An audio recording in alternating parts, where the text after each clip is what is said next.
Hey y'all, I was working at this International and it has two frozen screws. The good thing is that one frozen screw is up here on the bar and the other one is on the stand. Everything else was loose or could come off, and all these I could loosen up as well. Some were tough, but they could come up. So I'll show you a simple little trick on how to get that one out. Be the same kind of concept for the bottom one. But if you have those two stuck in there, it becomes a lot tougher. So this is a simple fix or simple trick to remove a frozen screw if you only have one. So I'm just going to continue removing all these screws. Obviously, you can see I wasn't doing a video on this. I just thought it was a good idea to show you guys this. But as you know, I don't show you every video or every reel that I do. So I'm just going to do all these screws here, and then I'll show you where I'm going with this.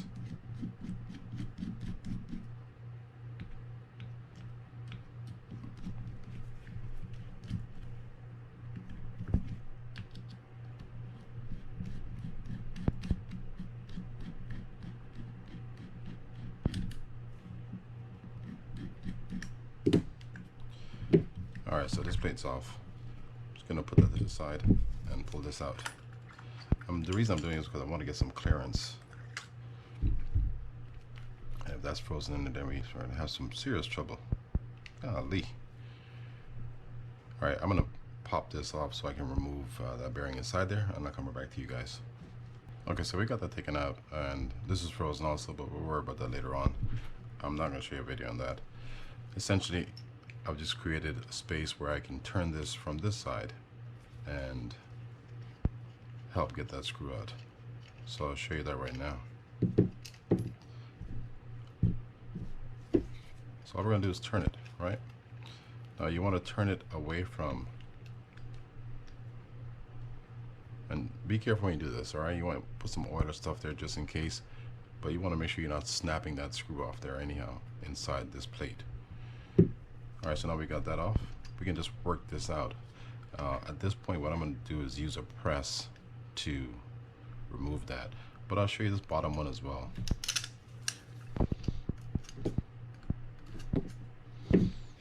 Alright, so for the bottom one, it's essentially the same thing. We're just going to turn it. We're going to loosen that up.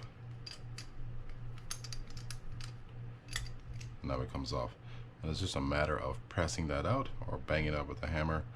I wouldn't necessarily recommend doing it with a hammer, but you know, that might work as well.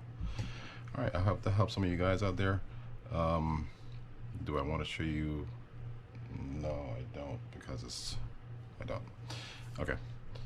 Alright, let's try to bang this one up with a hammer so you can see it, but I'm not going to do that for this one. I'm going to use a press. This may or may not work, so. I like to give it one swift hit. If nothing really happens, then I just kind of leave it alone. But in this case, it worked, so. Typically what happens is, see that corrosion right there? That corrosion was essentially at this point. I don't know what side it was, but it was right in that gap right there.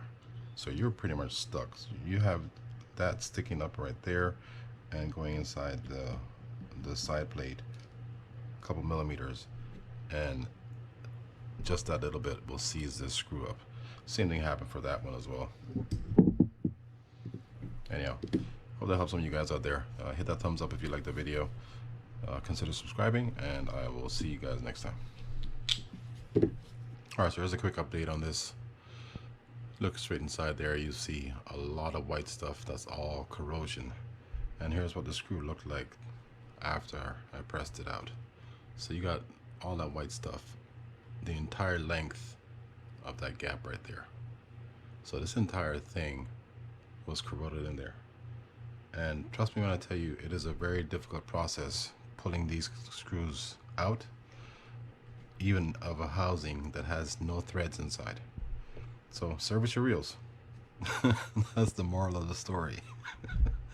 Alright, thanks again guys. I'll see y'all next time.